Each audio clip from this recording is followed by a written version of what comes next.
Okay, so today we're diving into something pretty heavy, something that might leave you looking up at the stars and feeling, well, a little less significant than usual. Yeah, we're talking cosmic pessimism. Right, and we've been digging through a lot of material for this one, some seriously dense philosophical stuff, Mhm. really trying to get to the core of what this whole perspective is all about. I mean, it's not just pessimism in the everyday sense, right? Like, oh, my coffee's cold, what a bummer. This is about the universe, existence itself. Exactly. We're talking nihilism, existentialism, even some pretty unsettling ideas from horror philosophy, which Schopenhauer, Nietzsche, Thacker are the big names. Definitely a lot to unpack.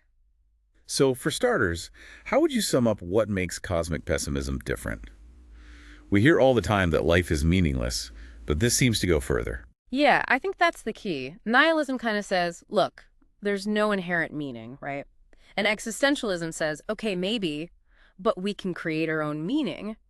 But cosmic pessimism, it takes it a step further, you know? It's like the whole idea of meaning, that's just a human thing. We made that up. So, it's not just that we haven't found meaning out there, it's that the search itself is what, like a category error, applying human concepts where they don't belong. Exactly. It's like we're trying to play a game with rules that don't actually exist. And that brings us to this idea of the indifferent universe, right? I mean, that seems to be a core concept here. Absolutely. The universe, from this perspective, doesn't care about us.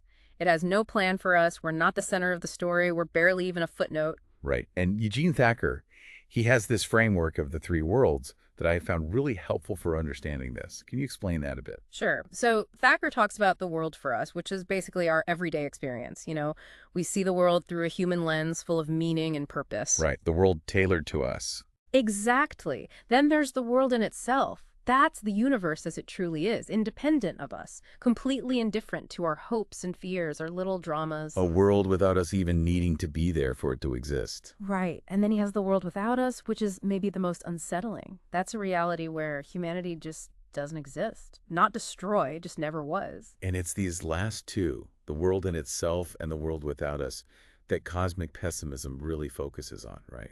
Yeah, it's about trying to get a glimpse of reality without the human filter. And what we see from this perspective isn't very comforting. Which leads to this next point, this idea that all our human endeavors, all our achievements, they're ultimately futile.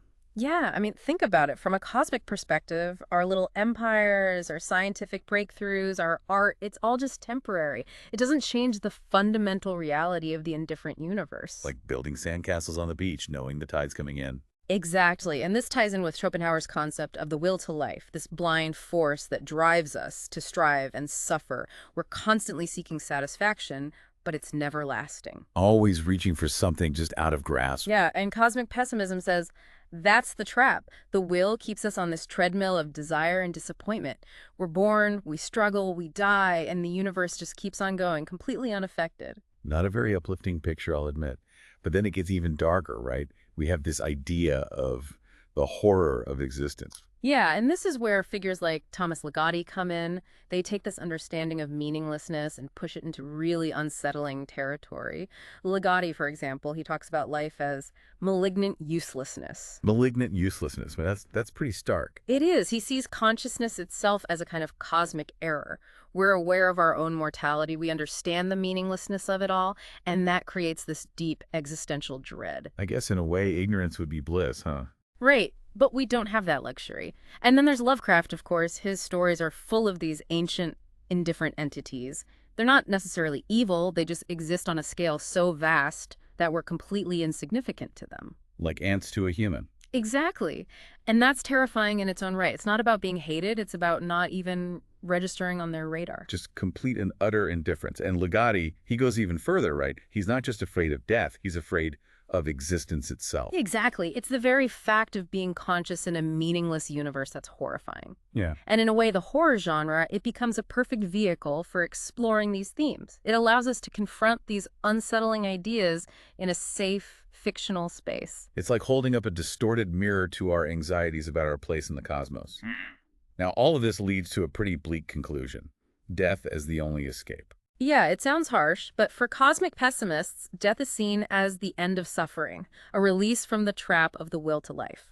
It's not necessarily about actively seeking death, but about acknowledging that it's the inevitable end, and in a way, a kind of liberation. And that connects to antinatalism, right? The idea that it's morally wrong to bring new life into this world of suffering. Exactly.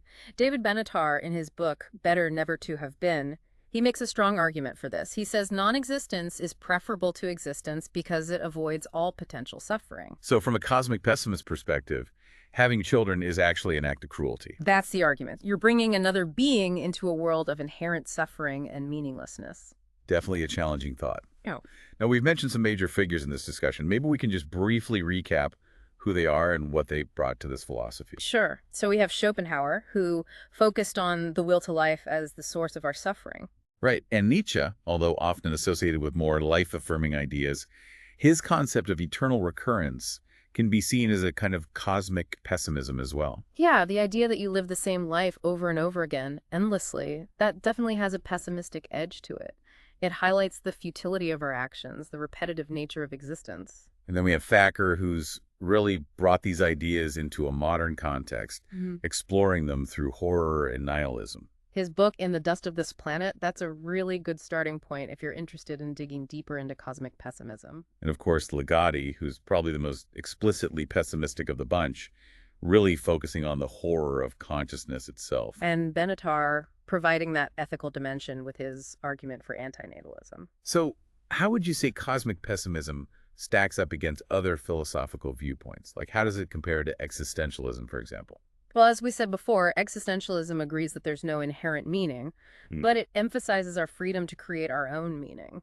Cosmic pessimism is more like meaning is an illusion. And nihilism. Nihilism says there's no meaning, but it doesn't necessarily take the next step and say that existence itself is bad or a mistake. And then there's absurdism, which finds a kind of defiant joy in the face of meaninglessness. Right, it's about embracing the absurd.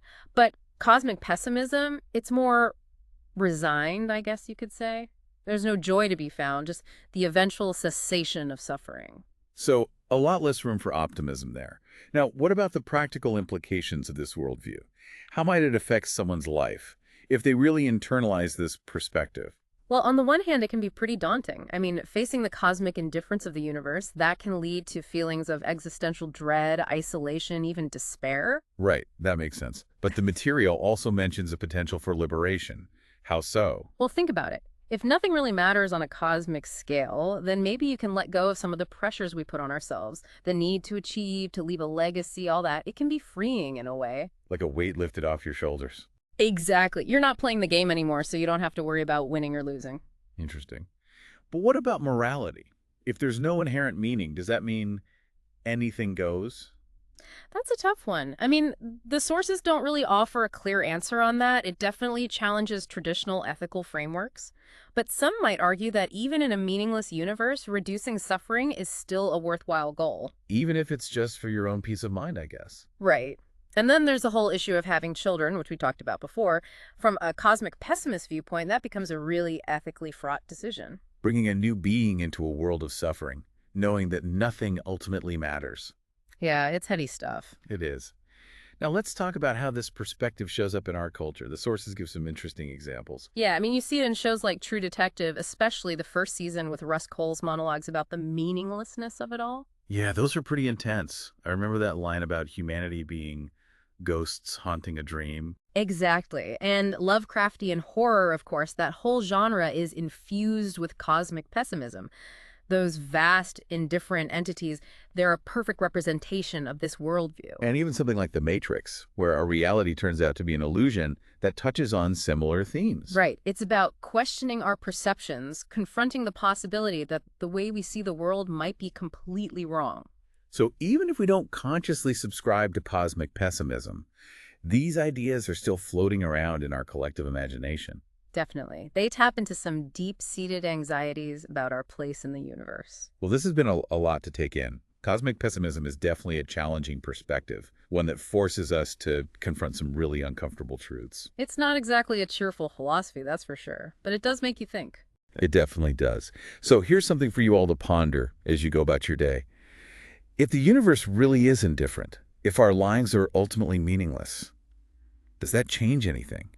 How do we live? How do we make choices? Knowing all of this. Just something to think about. Thanks for joining us on this deep dive, and we'll see you next time. Yeah, thanks for listening. Take care.